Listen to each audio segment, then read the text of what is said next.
We're quite honored to have the Democratic senator from Rhode Island with us this evening, Sheldon Whitehouse. He's here to talk about his new book, Captured: The Corporate Infiltration of American Democracy. The subject is a familiar one for the senator, who has spent pretty much his whole adult career in government in one way or politics in one way or another, and who has been an outspoken voice in favor of curbing corporate influence in politics. He comes at the issue not only as a sitting senator, but also from the perspective of a lawyer and former prosecutor.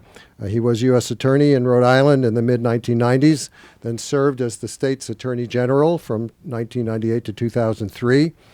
A decade ago, he was elected to the U.S. Senate, where he currently sits on committees that deal with the budget, the judiciary, the environment and public works, and health, education, labor, and pensions.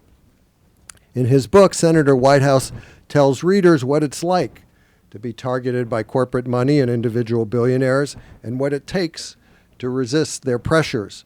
While America's political system, of course, has long been vulnerable to corporate influence, the senator asserts that he's never in his life seen it so impactful on elections, on public debate over certain issues, and even on the courts.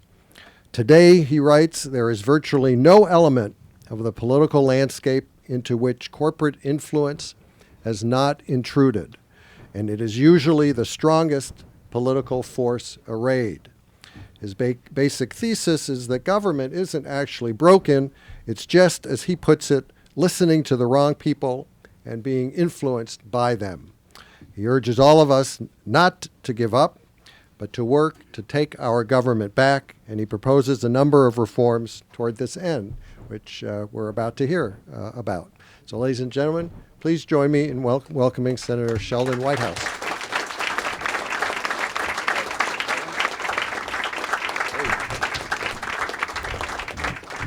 Well, thank you all for being here.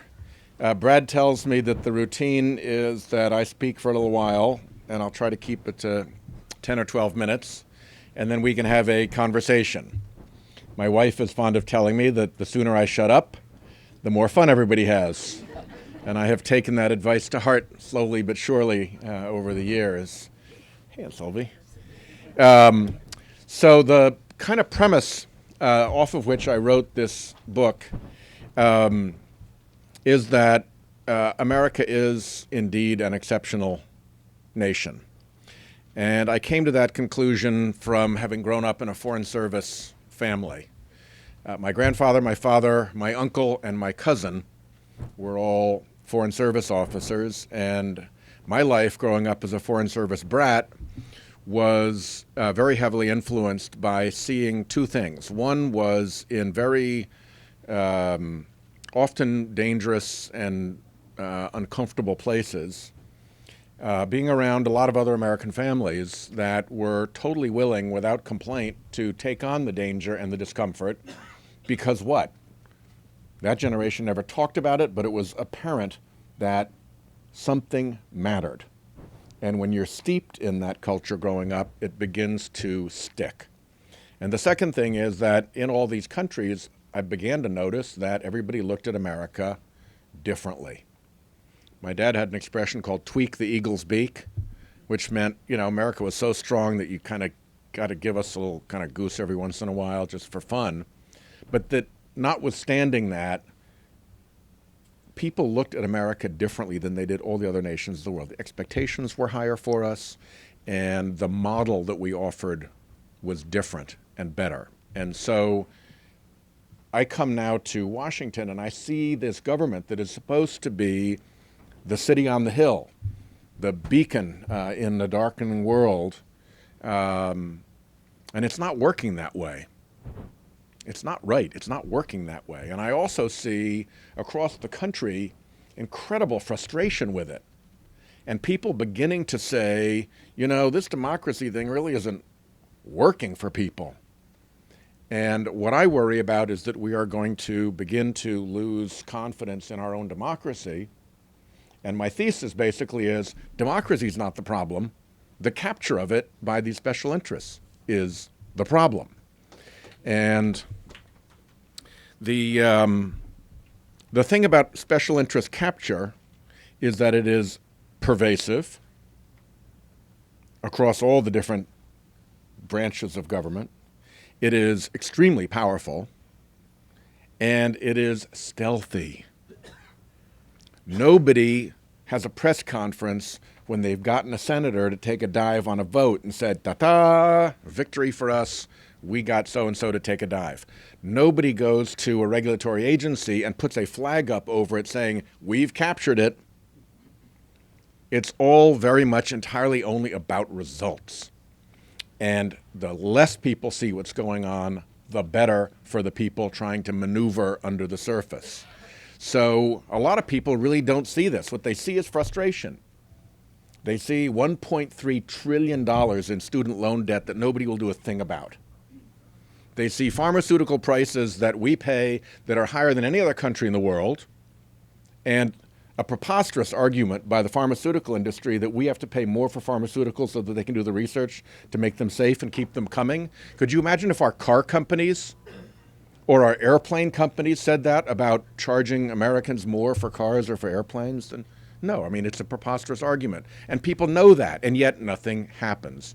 And then, of course, my sort of bête noire, climate change, my God, how much science do we need until we act on what essentially every single university in the country and every single scientific society and NOAA and NASA, who, by the way, are driving a rover around on the surface of Mars right now and just might know their science? Why do we end up able to do nothing about that? And so the frustration mounts and mounts and mounts. And I think that there's a cause here. And you see it in all the different areas. Lobbying is a traditional area.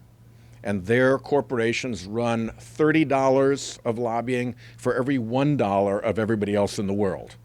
30 to 1 is the ratio. That is beyond dominant. That is a commanding position.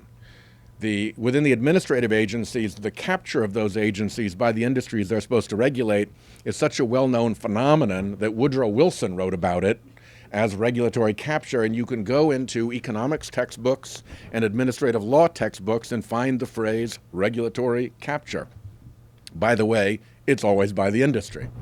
What's been new in my lifetime has been the Citizens United decision, which is kind of the apotheosis of a horrible chain of precedent that the Republican judges, Republican appointees on the Supreme Court have done rather consistently for a while, which has just opened up the special interest artillery in our elections.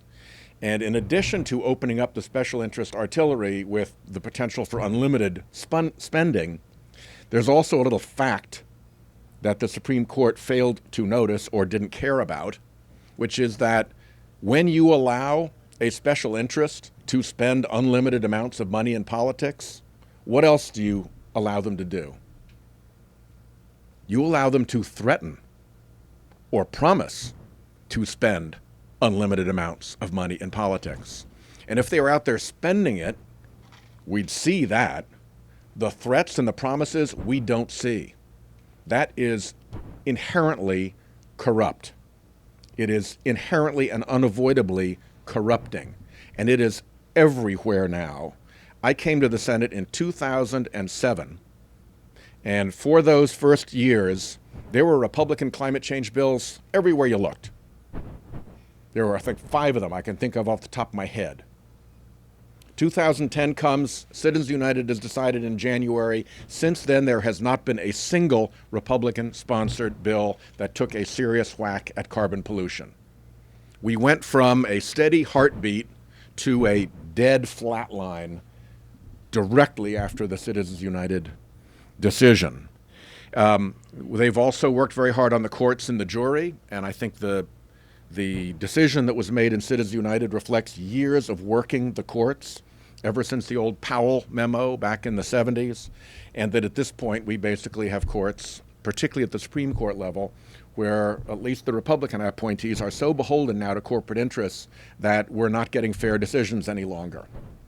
Sounds like a crazy thing for me to say, but if you look at all the prominent writers on the court, Jeff Toobin, Linda Greenhouse, Norm Ornstein, they have all said the same thing. And the American public, by the way, asked whether a human being gets a fair shot against a corporation in the United States Supreme Court. Out of 100 people polled, 6 say that that's the case.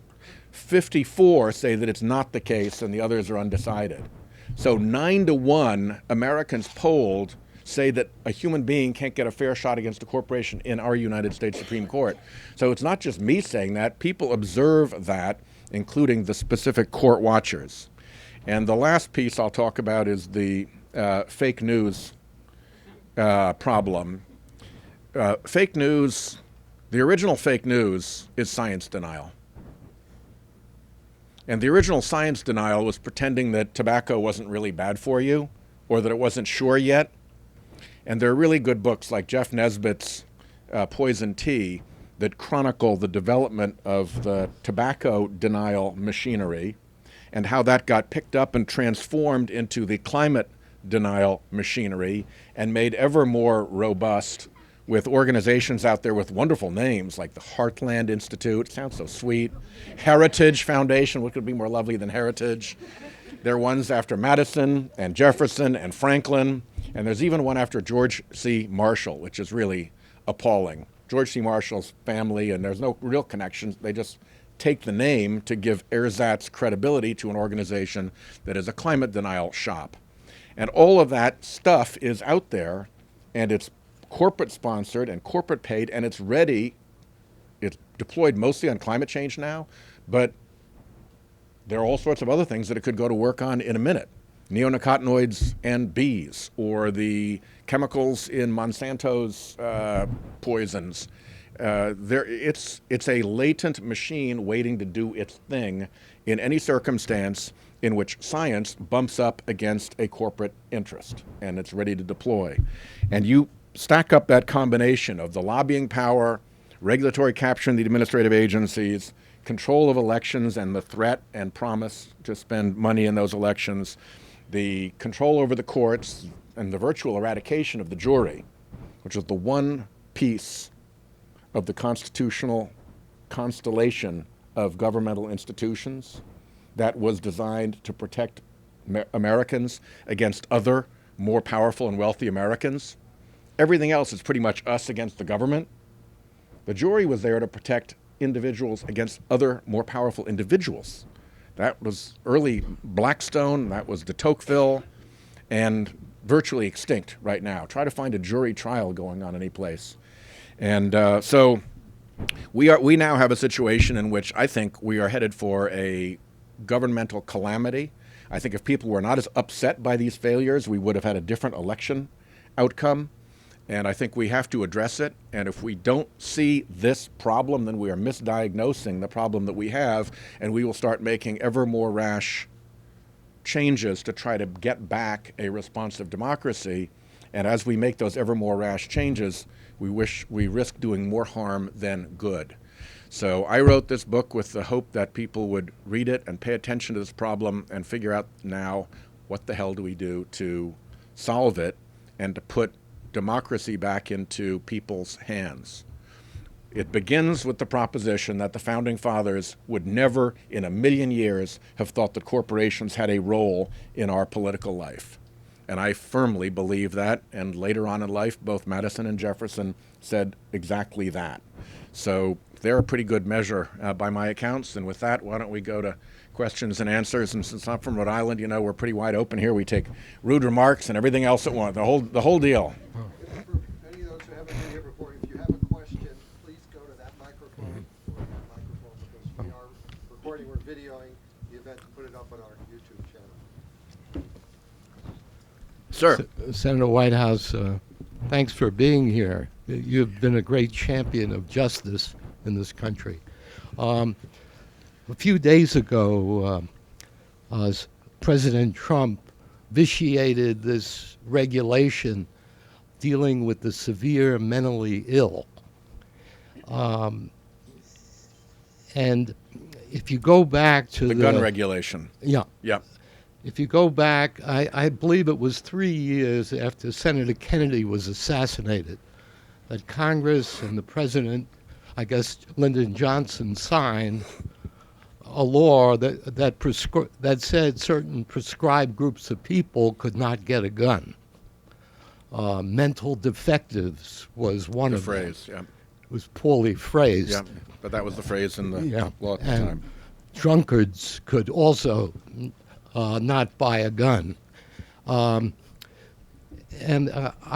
listened carefully to Senator Sessions, now Attorney General Sessions, who at his confirmation hearing, and you questioned him very well, I thought, but he repeatedly said that he would enforce the law. Now, as a former Attorney General, as a former U.S. Attorney, wouldn't the statute override any regulation? A statute ordinarily does, and a regulation that doesn't comport with the statute can be challenged in court, but where there is a regulation, they have the ability to redo it and then face whatever litigation follows. I have no further question. I like the way you said that. Yes, I'm sorry, there are two Hi. mics. My apologies. Hi. We'll go back and forth. First, I just want to say I really respect all the work you've done to help the people take our democracy back. And actually, my question is related to that. Yeah. I'm a resident of D.C., as I'm sure a lot of people here are, and we lack a true voice in our democracy. We don't have a voting member of Congress. And today, there was a statehood bill that was introduced in the House and the Senate. And I was just wondering, in the past, you haven't been a co-sponsor of that Senate statehood bill. So I was wondering if you were planning on this time around being a co-sponsor so that the residents of D.C. can have a voice in our democracy. I have not made a decision on that. The big advantage, of course, would be that Rhode Island would no longer be the smallest state. Thank you, though. Senator Whitehouse, congratulations on your important book that documents undue influence of the oil industry on our democracy. Not too uplifting. As you know, the industry now is rapidly destroying the government's ability to control dangerous climate change due to many powerful economic forces adverse to their interests. Yeah. One is there has been near-term U.S. adaptation climate resilience costs reported to Standard & Poor's, the world's largest credit rating agency, of about $100 trillion, and the industry is potentially liable. Reports prepared for the attorneys general document $5.3 trillion in costs for Pennsylvania and $1.7 trillion for Massachusetts. Senator Bill Nelson is leading Florida's calculation. And then finally, Fitch, another number 3 credit rating agency, recently reported on the pending oil death spiral, whereby in 5 years, if clean vehicle market penetration sales keep up, you'll start this permanent devaluation of oil, and therefore their revenues will stop. My question is, would it make sense to calculate Rhode Island's resilience costs? I don't have a number. What I do know is that we're, at this point, looking at 9 feet of sea level rise. That's the sort of midpoint new projection by the end of the century. That could easily come sooner. There's a bit of a curve around that. 9 feet is a lot of sea level rise. And you can easily put on top of that another couple of feet just for wind pressure. Not even a huge mighty storm surge from a hurricane, but just prevailing onshore winds coming in from the sea. And then when you get an astronomic tide and the planets are lined up so you're running above a regular high tide, you can get another couple of feet. So you're looking at potentially, 13 feet of additional ocean against our shores, and we're a small state. We don't have that to give away. And that would be really, really catastrophic to us. And it would happen up and down our coast, so it would be Yeah, the Pennsylvania and Massachusetts costs were based on 6 feet, which is the maximum under the U.S. Climate Assessment Report. Yeah, So that's where you know, ours. Rhode Island that's might where be. ours was. Rhode We've Island moved might it be up. $1 trillion. Yeah, could easily be. Yeah. Okay. And thank God that the attorneys general in Massachusetts and in New York are persisting in their investigations into this industry, because without them, the control of the fossil fuel industry over Congress is such that we'd never get a single thing done. It really is going to take these independent actors going out and using their responsibilities. So they are entitled to our very high respect and appreciation for what they are doing. And with any luck, you know, they'll get there. We got there as attorneys general with tobacco. It made a significant difference. And I hope we get there with these guys as well before it's too late. Thank you. Thank you. Yes, ma'am. So I was a career civil servant. I started out as a lawyer. My last legal gig was at EPA 1980 to 1986. And one of my first jobs in the Air Branch was to eviscerate the lead and gasoline regulations. I haven't read a Supreme Court decision since Citizens United. What can we do, especially with a 49-year-old conservative guy who's going to fill the 5th seat? The conservative court will outlive me. What can we do? I mean, we can't have a constitutional amendment. That's not going to work. So what are your ideas for defeating? We could have a constitutional amendment. It's just a lot of effort.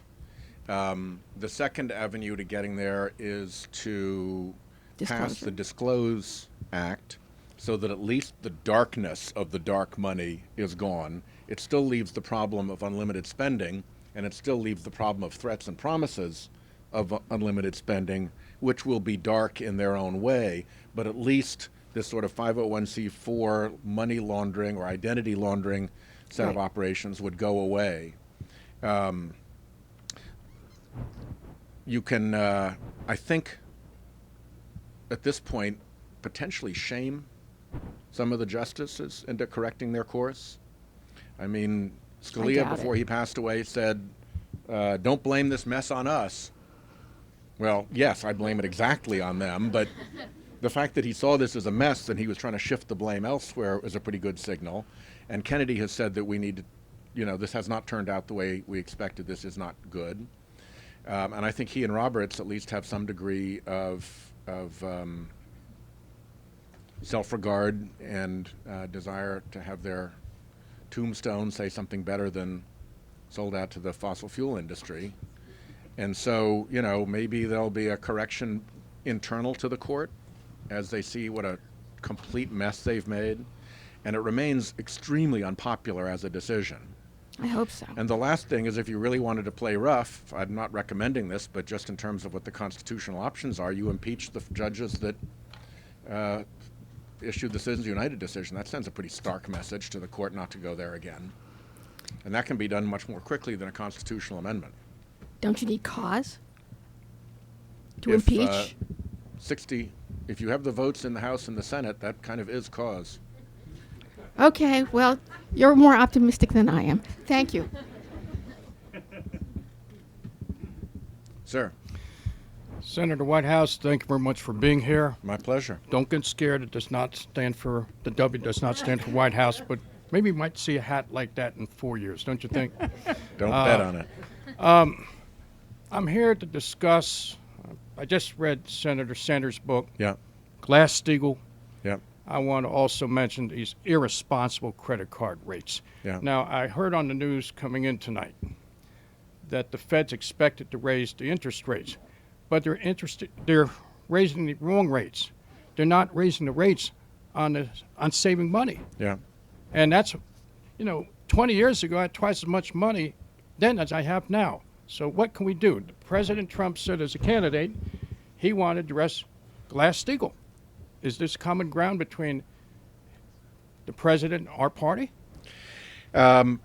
There's a chance of it. I mean, the whole reason that we went down the long and complicated, tortuous road of Dodd-Frank was because we couldn't get the clear separation of Glass-Steagall. So we had to figure out all the ways to compensate for that. If they're going to try to undo those restrictions, then I think we should move that chess piece back onto the table and try to get it done. The other thing that's kind of an interesting wrinkle on this, it goes back to another Supreme Court decision, is that many years ago, with very little fanfare, the Supreme Court decided that the locus of the determination of whose law applied with respect to interest rates was the locus of the headquarters of the bank, as opposed to the locus of the customer. And when that happened, the next thing you saw was banks moving to Delaware and to South Dakota in a very, very obvious quid pro quo, which is we'll locate our headquarters there and you will give us, strip out your usury laws, strip out your consumer protection laws, and we'll go to the, we'll follow you on your race to the bottom. So Rhode Island still has perfectly good usury laws that would limit the credit card interest that we have to pay. It's just that they don't count because the companies have gone and relocated in Delaware and South Dakota. And a simple reversal of that so that the locus of the consumer was the determinant as to whose law applied would have a massive effect. And I've tried that bill several times and, as you can imagine, gotten a lot of nowhere. But there are sometimes simple measures, and if we weren't so clogged up, then I think we'd be able to respond more readily, and people would be a lot happier because they would like a government that responds to them. Sir. So, Senator, you've been on my short list of really good guys for quite a while. So, thanks for finally writing a book. Tonight. I said I'll try not to screw that up tonight. Okay, all right. You started to broach the subject, but would you talk about a 28th Amendment? The 28th. 25th Amendment? The 28th. I mean, the last lady who was here, you addressed the notion that a constitutional amendment would be part of if something. There were to be a, it's a long slog to get there, as the Equal Rights Amendment discovered. So it's tough. But I do think that if you look at, start with the proposition that the Trump voters are going to end up disappointed. Because if you look at his cabinet, that is not a populist cabinet. They're not going to help farmers and rural people. They're going to be helping themselves big time. Some will wake up. And then you look at the Bernie voters. They had pretty strong common cause. That they were pretty sick of the way things were. And I do think that there's a possibility that there's enough revulsion about corporate control, particularly once people see it more, because as I said, it's as hidden as they can do it. That you could get such a wave that, I mean, we've had a lot of amendments passed since the Bill of Rights, so we can do it. It's a possibility, but there really has to be a big popular wave to make it happen. More and more people are getting more and more disgusted.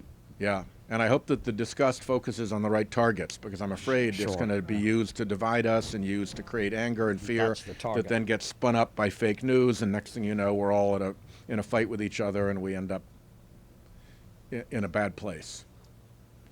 Too many people gave too much blood and too much honor to get us to where we are for us to screw this up now. Thank you, Senator. I second your nomination. You indicated that the corporations exert extreme influence over the federal courts. It's easy to understand the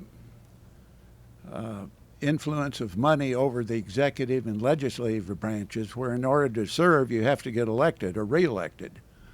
I'm not sure, but I think federal judges get lifetime appointments. They do.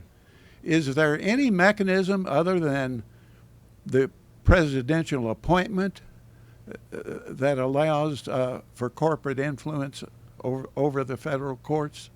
Let me put things in two categories. First of all, in a lot of states, judges are elected. And so you had that horrible case of the coal company guy who raised more money for the judge running for election than the judge's own campaign had. And then the judge reversed a $50 million verdict against the corporation of the man who'd raised the money. And for 5 out of the 9 justices on the Supreme Court, that was too much. Interestingly, for 4 of them, that was not too much. But the other aspect on the federal side is a combination of things. First of all, it's people who are kind of trained in this, who are planning to become judges, and so they connect to the Federalist Society and they groom themselves, and so now you have judges who have gone up through this sort of spout. It's the first time in the history of the United States that we don't have a judge who's ever run for office on the court. This is the first court in the history of the United States that has no judge that's ever run for office. Nobody who's had any political experience whatsoever. When Sandra Day O'Connor left, she was the last one who had political experience. I don't think they would have decided Citizens United if they actually knew what they were doing, if they had a political sense of how stupid the decision was in practice. So you've got the spout that comes up. Then you've got, for a lot of judges, this is not the Supreme Court, but for a lot of lower court judges, you've got this whole array of trainings that they go to, and they take fancy places over, and they bring them out to go fly fishing out west or to fancy beaches or whatever in lush hotels, and then they teach them how to make conservative decisions, and it's all paid for by the big special interests. And that's mostly lower courts. The Supreme Court doesn't play with that so much. At the Supreme Court, you've got, first of all, your loyalty to the people who brought you there. And then you've got this array of front groups that file amicus briefs that come in and tell you what the position is of your team. And you get a cycle going of big special interests who put up front groups, who file amicus briefs, who tell the court what the corporate message is, and when they give it, that provides benefit to the special interest, which then puts more money to the front groups, and you just crank that mill. And a lot of these groups don't exist in real life and with a real attorney-client relationship. My one argument in the United States Supreme Court came when a Rhode Islander named Mr. Palazzolo had his case, which was in the state courts, discovered by a foundation out in California, the Pacific Legal Foundation. And he didn't hire them, they hired him. They came all the way from California and said, can we take your case? Because we look for cases like this that we can bring up to the court to make these arguments. And so they get to be a part of this kind of new courtiership of the court, and if you buy into it, that's the problem.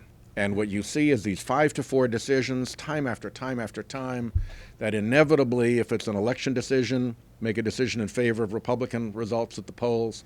If it's corporations versus a human being, whether it's an employee or somebody who they hurt, they inevitably come down on the side of the corporation. It's really pretty remarkable in terms of the consistency of the pattern and now the predictability of it. And so it's not that they're getting paid, it's just that they're being loyal to the... There's an old phrase, you danced with the guy that brung you. Yeah. And that gets echoed constantly. Come talk to the Federalist Society, come go duck shooting with our conservative high-end folks, come to these seminars, and the court, I think, has been to a significant degree captured as a result. And I hate saying that because I'm a lawyer who loves courts. Yeah. I've always wondered if Justice Scalia was staying free or a paying guest where he came to his end. Yes, ma'am. Thank you, Senator. I volunteer with a coalition called the DC Fair Elections Coalition, which is seeking to bring a public financing system of elections to local DC elections. And I know it's certainly not a complete solution, but I was interested in hearing your thoughts about the role for public financing in solving this problem. I think it's an opportunity. It's such a bizarre area because I wrote the Rhode Island election reform law years and years ago for the governor who I worked for, and its effects have just been very different than I predicted. So the danger of unintended consequences is really high playing in this. And you do have a baseline principle that I don't think the Supreme Court is going to go back on, that an individual can spend as much money as they wish to make their voice heard. You just can't filter it through a bunch of corporations and so forth. So I don't know, that's harder to limit, I think, than corporate spending, since corporations weren't supposed to be involved in this at all to begin with, all the way back to the founding. So there's always going to be competition, but I do think the more you can find a way for candidates to be able to get through the early stages of a campaign and become credible, test whether they can become a credible candidate, that is a good thing. And these public funding mechanisms provide that.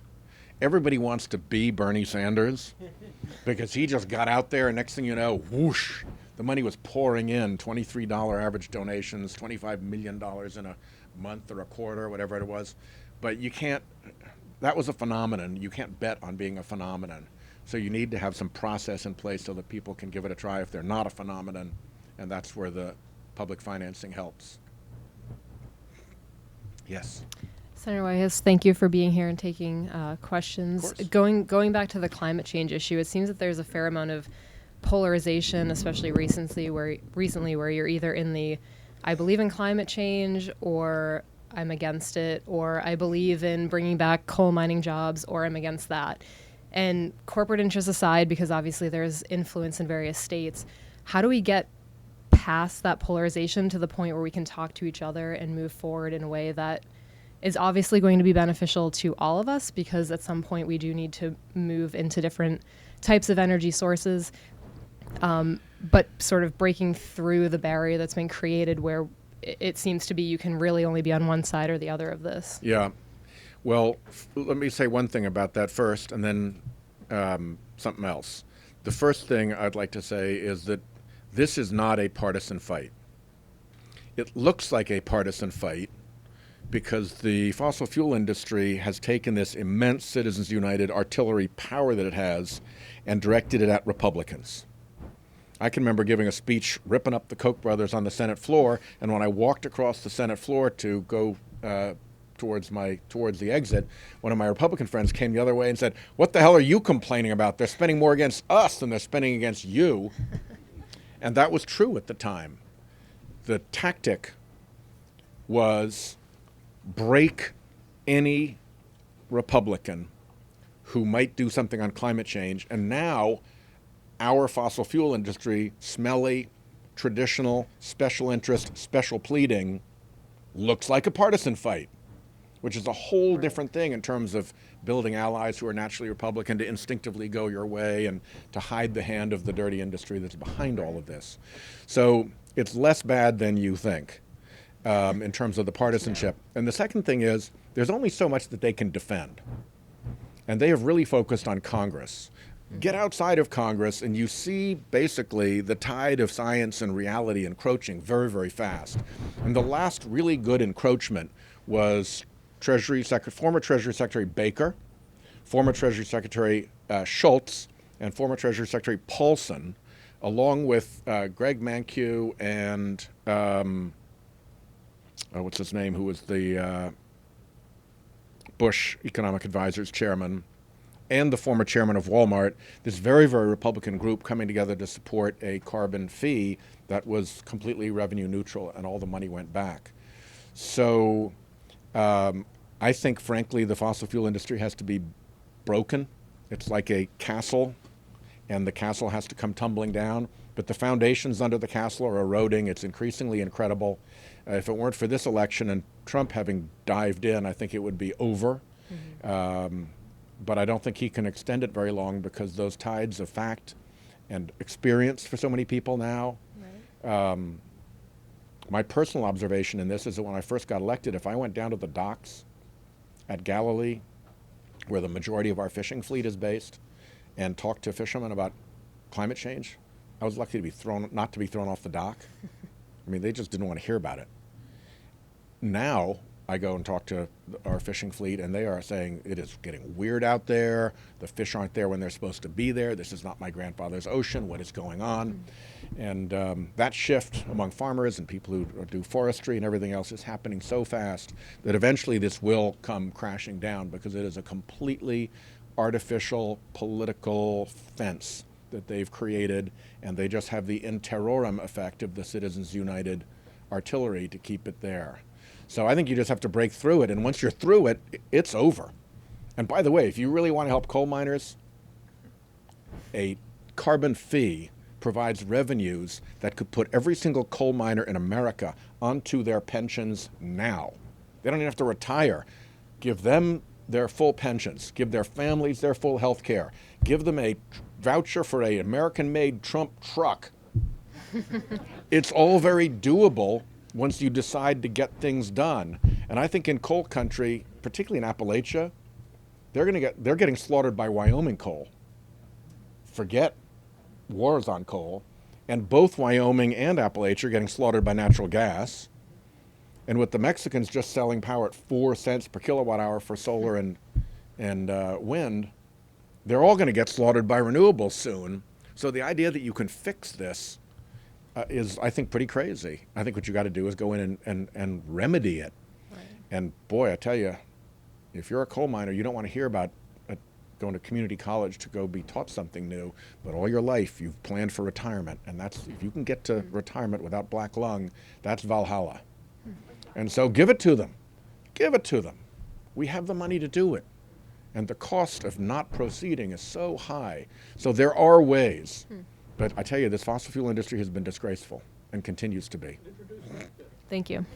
We're working on it right now, actually. Sir. Yeah, good evening, Senator. Good evening. I find it really refreshing, your frankness and honesty for a politician. You know, in Rhode Island, they give you a whack upside the head if you don't. Yeah, right. Portuguese or Italian or whoever. There you go. Right? There you go. Some of the questions were kind of answered. I had in my head what I was going to originally ask. Kind of changed with the lady before, and you were talking about the fossil fuel industry. That's a good plan about the pension. That's a very good idea. But the reality is, instead of getting oil and products from somebody else, like the oil used to be more from Saudi, now they're more independent. The fracking's not all that great, but number one oil is America. At least now. it's here, yeah. Right, so that's a safety thing. Is there a ratio? Is it too late, or do you or somebody know? Because when you have fossil fuel, if you have trees and wetlands, it takes a lot of that up, and good filters on the plants. And there are ways to pull carbon back out of the atmosphere in very natural ways. Trees do a particularly good job of it. Our national laboratories are developing more chemical, mechanical, man-made ways to try to begin to extract CO2. So we have ways to do that. Right. And my conclusion is that if we actually put a proper price on carbon, then people would find ways to make money by doing exactly that. They'd have to prove that it was happening, but it would be worth their while to begin to do that. One of our little predicaments right now is that because the fossil fuel industry is fighting putting a price on carbon, there's no way to pay for carbon sequestration or utilization or removal.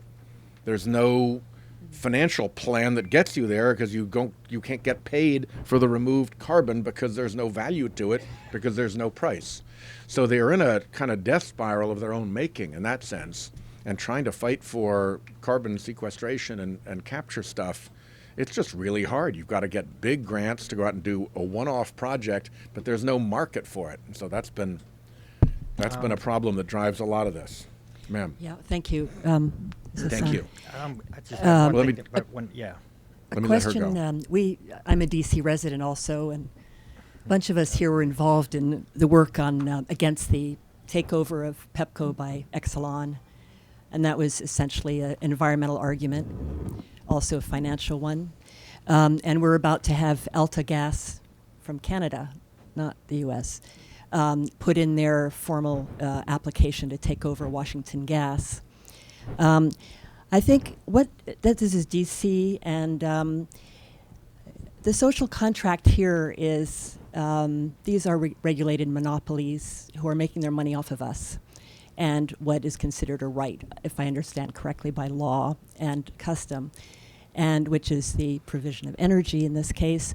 And we are paying, among other things, for executive pay that I think many agree is in the stratosphere. We're paying for vertically integrated systems that are almost impossible to regulate, which involve generating as well, and then and funding indirectly the grip that these companies have on our government, which you are dealing with. So here we are in DC. We don't have any. So I wonder what role you see. We almost won. We almost defeated that Exelon merger. And some of us really see that as much more than just the merger, the acquisition. Hawaii defeated theirs, the other little engine that could, and Rhode Island and DC, we'll all put ourselves together in that. But I think for DC residents, of course, many of us have the good fortune in this room probably, or some of us, to be lulled into complacency by the stock market and by our shareholder role, which is at odds often with what we're talking about. This gets into much bigger issues, but they're there. And I'll just leave this as a general comment at the basis of what activism people like us, we're different generations, can do from little DC that has no vote. Thank you. The gap between shareholder interests and the public interest is in significant measure, and potentially even entirely, a function of the market failure of the cost of carbon pollution not being baked into the price. If that were corrected, then that would be far less of a problem, and perhaps not even a problem at all. And it's one of my wonderments in the Senate to watch Republican colleagues who in other circumstances are mad keen for market economics to apply, that when it comes to the fossil fuel industry, it's the last thing that they want to apply. The proposition that the harm of a product, the cost of that harm should be in the price of a product, is kind of market economics 101. And that's, I think, a very reasonable ask. We're back to you, sir. Just a small question. This Sure. was the original thing till I got listened. Get the corporations to pay for tree planting. I don't know, 1 million trees, whatever. Give them a tax break or something as a way to. But is there any amount of trees we can plant now to stop what's already happening? Because by the time you plant them to when they get to adulthood, that's half the century gone. I think I don't think you could get a solution to the problem that way. Or wetlands. But what they call is, you got to do portfolio theory. You got to do this and this and this and this and this, and it's efficiency, and it's windows, and it's more solar, and it's electric cars, and you add all the pieces up, and that's how you get there. Right. And I do think that forests, both protecting them and growing them, can be an important part of that equation. It can be a big part of that equation, actually. Yeah, because that's all the future, and all the to the contrary, things. losing them, having them cut down and turned into farmland, particularly for cattle growing, sends it the exact opposite direction. Yes, ma'am. Hi. What are your thoughts about the future of our food supply? And any comments about what Monsanto and other corporations are doing in that area? This may be the only place where corporate control is tougher than in the fossil fuel and climate side. The big ag is very, very, very, very powerful, and Monsanto is very, very powerful. And so it's hard to make a lot of gains there. I will give Senator Stabenow of Michigan a lot of credit for the last Farm Bill, which helped a lot with conservation and with organics and so forth. But we're a long way from being where we should be and all of that. And much of the discussion about climate change has actually steered away from the agricultural sector's contribution to it, simply because there are only so many people you can get mad at you at one time. And so it's kind of another illustration of the point. Rhode Island's not a very big agricultural state. We have mostly, artisanal type farming. So I'm not as exposed to that as other people would be, and that's not as big a part of the book as what I live with all the time with the fossil fuel guys. Thank you. But it's out there. Yeah. Hi. Hi, Senator. Thank you. My question kind of goes back to the electorate. One of the maybe more perverse and ironic takeaways of this last election was this kind of rejection of corporations in politics, money in politics. But given the state of the cabinet, that's clearly not that what got turned around pretty fast, didn't it? Yeah. But, it did seem to be kind of a bipartisan sentiment. You had the Bernie supporters, and then a lot of the Trump voters were similarly averse to this.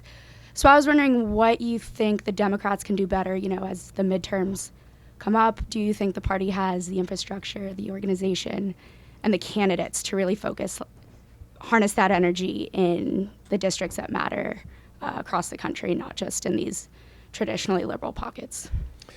It's a good question. I can't see ahead to 2020, and there is no obvious presidential candidate for us. In fact, I could probably name 10 and not have any idea which one would do more than or better than another.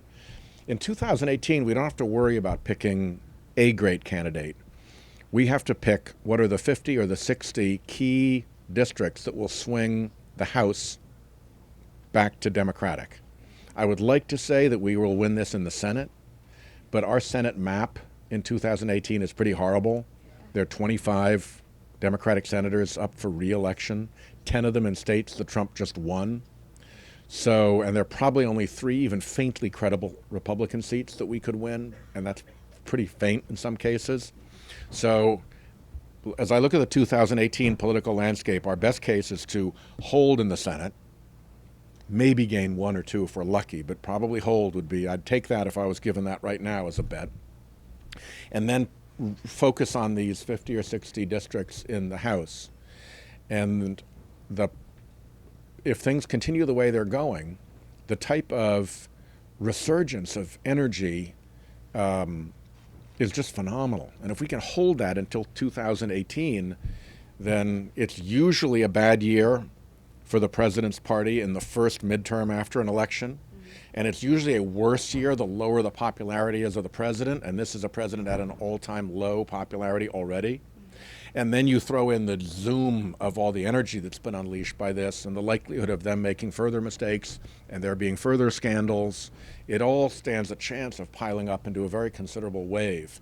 And a Democratic Speaker of the House would be a very significant alteration of present conditions. And I think that needs to be our goal. You've tagged that very clearly right. We have about 4 minutes left, and it looks like we have 4 people standing for questions. So Great. You know how good we senators are at giving short answers. Filibuster! Thank you for coming, Senator, and for the work Thank that you do. for coming, my gosh. Absolutely. So I just wonder if you could offer some thoughts on institutional cultural changes, kind of key, maybe 1 or 2, changes that could be made to address sort of access and influence that certain networks, whether it be special interests or DC insiders, have that citizens don't, right? So just sort of in the general social network and social relationships that we have, right? Personal relationships, for example, the access that certain people have that average people don't. I don't have a good answer to that. I think that the biggest threats that I see are dark money, and we could simply get rid of that by passing the Disclose Act. And as a Republican friend said to me, why don't you Democrats just go out and raise a whole hell of a lot more dark money, and then it'll be a wash for us and we can all get rid of it because we know it stinks. But you're going to ask us to give it up when we get like 8 times as much as you do? Fair point, actually. And the second is this business of the threats and the promises of, you know, once you can raise a Citizens United club in the air over somebody's head. The Supreme Court decision was based on a transparency and an independence premise, and neither of them has proven true. But even if they were true, it wouldn't be true for those threats and promises. And so figuring out a way to disclose or eliminate that, which I have not yet figured out, those would be the two biggest things. And then the other thing would be simply just get the corporations the hell out entirely and let their CEOs come in as individual CEOs, let their employees come in as individual employees, just get them out. That's what the Founding Fathers intended. We forget how weird it is that there's a thing called a super PAC. When I started helping in elections in Rhode Island years ago, there was no super PAC. And how about a 501c4, for God's sake? Who ever heard of that? These are weird alien beasts that have no business in our political ecosystem. They just have none. And it's preposterous that they're there. And the fact that we've gotten acclimated to it is really, we gotta, you know, you can get used to terrible things as people learn in prison and other places. And we've got to kind of relearn how horrifying it is that there are these creatures on our political landscape that have no business. Sir. A wonderful statement on a difficult subject. And very briefly, if we could touch on the pharmaceutical industry. Yeah. We need drugs, but there's an enormous overhead cost. And is there a solution? Are there strategies for bringing the pharmaceutical industry into a more reasonable pricing structure? The old-fashioned strategy is one that we've known for electric utilities, for phone rates back in the old days, for train rates, for grain silos, which is that you do rate of return regulation. And you can say, look, there's a really risky drug, we'll give you a 200% rate of return on it. But at least somebody is stopping the hedge fund guys from coming in, buying the little company that makes one little product, jacking the price up by 500% or 1,000%, and then daring anybody to come and compete with them, knowing that if they try, they can just drop the price back down, make that bid, that venture unprofitable, and then as soon as they go away, put it back up again. That's not pharmaceutical business. It just isn't the pharmaceutical business. It's rent extraction, and to a certain extent, it's monopolistic. And we've got, at the present, zero method for doing that, but we have time-tested ways of doing it, and then you can get more complicated with ways of giving people, you know, high-speed access to the FDA for competitive drugs and all, but this is not something we don't know how to do. We've been doing it since the founding of the Republic. Sir? We have time for two more. I'm sorry, we're not going to be able to get to everybody. Just two more. Or I can stay a bit, I don't mind if it's not ruining your evening. I don't know very much about Rhode Island, but my estimation of its people has gone up tonight for how they've cast Well, their we're vote. small, but we're spunky. You referred earlier to an effort to turn the Congress by targeting the 50 weakest seats.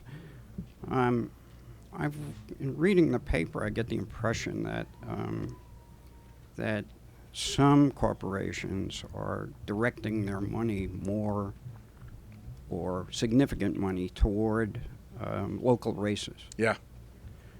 And I get the impression that the Congress is not, I would think the Senate is more representative of the population because of the lack of gerrymandering. Yeah. But so I would think because of gerrymandering, that would be a problem in the House. I understand there's some new Democratic organization that former Attorney General Holder is apparently heading up to try to fight gerrymandering to focus legally. on gerrymandering. Is that a real attempt? I hope so. I hope is so. It possible?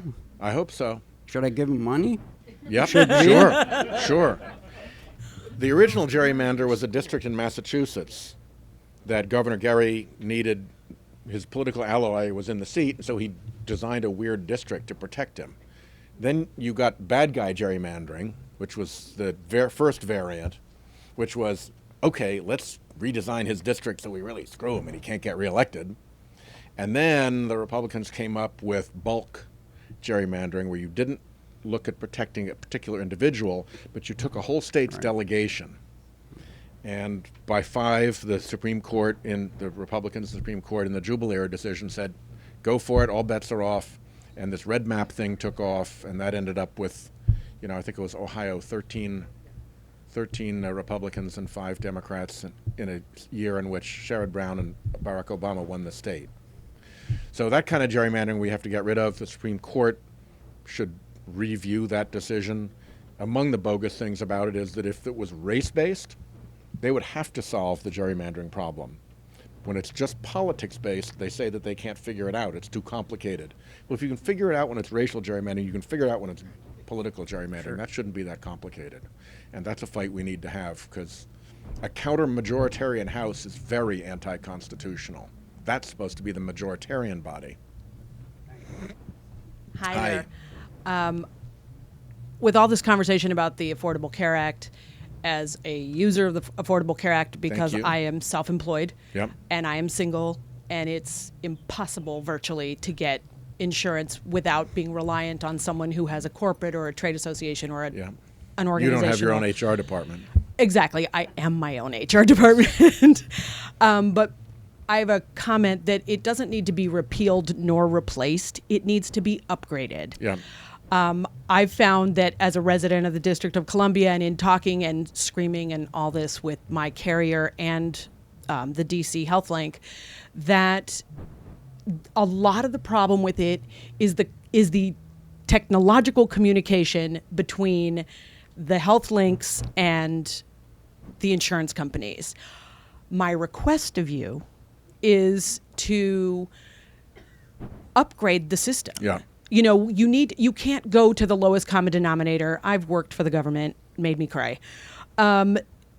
You can't go to the lowest bidder. You have to go to the best bidder. And the IT system needs to be upgraded.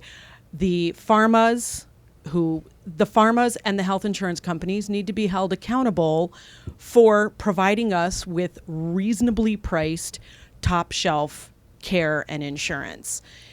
And my request to you is, please, don't get rid of it. No. Just upgrade it. I hear you. The good news is that my chairman on the HELP committee in the Senate, Lamar Alexander, Republican of Tennessee, through whose committee any repeal and replace would have to come, has said, look, repeal and replace is over.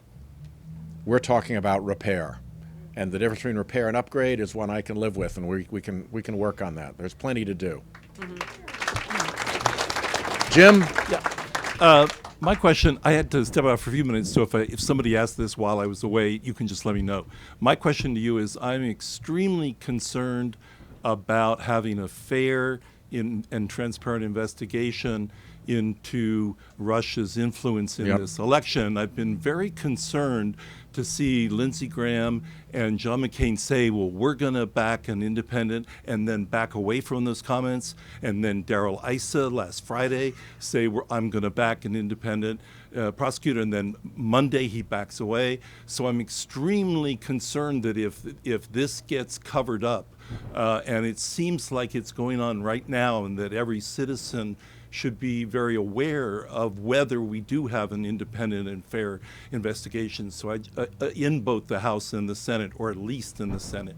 So I just wanted to ask your opinion of this. My opinion on this is colored somewhat by the fact that Lindsey and I have announced that we are going forward with hearings into the Trump-Russia connection in our Judiciary subcommittee. We've cleared that with the chairman. Our first hearing is going to be March 15th.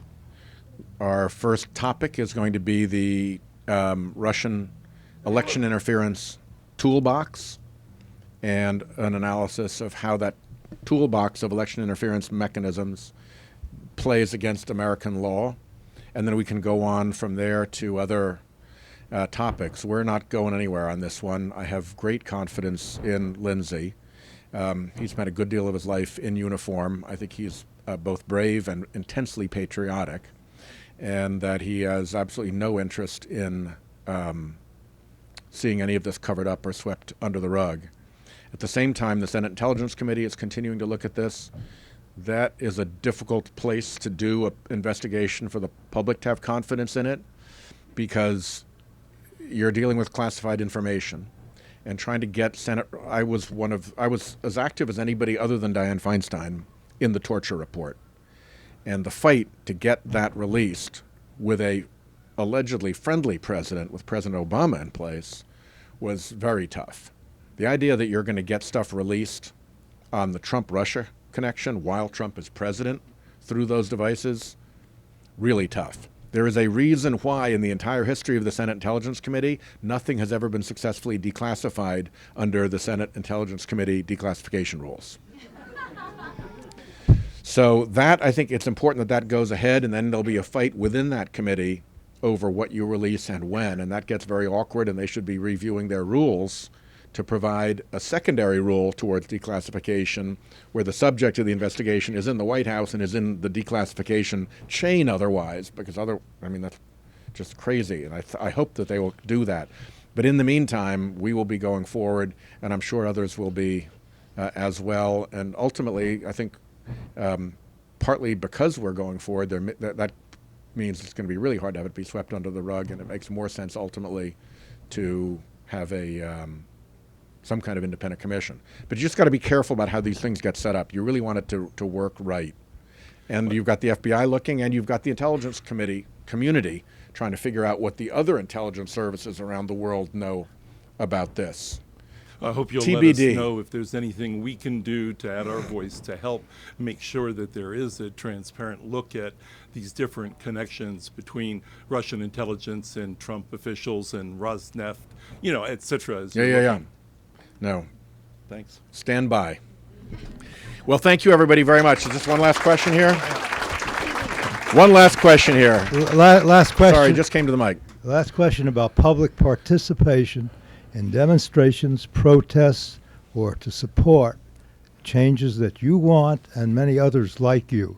What are your views on what could be done, should be done, how it should be done? I think turning up matters immensely. I think that the Women's March, which was unbelievably exciting, was a very powerful rebuke to, particularly since the crowds were bigger than at the inauguration, demonstrably no dispute over it in real life. And I would urge people to be prepared for the 22nd of April, which is the Science March. It'd be nice if the scientists had figured out that they should probably line up with the Climate March, but they didn't, so they're on the 22nd, and the Climate March is on the 29th. And if you're not here, there'll probably be ones around the country. I think it really, really is important for people to show with their feet that they care. I think that does make the president nervous, empower other people who think alike, and help bring people to the surface to begin to get ready for 2018 elections, which is where we stand our best chance, as this young lady pointed out, to flip this switch and take away the absolute across the branches of government hegemony of the Trumpistas. Roger that. All righty. Thank you all very, very much.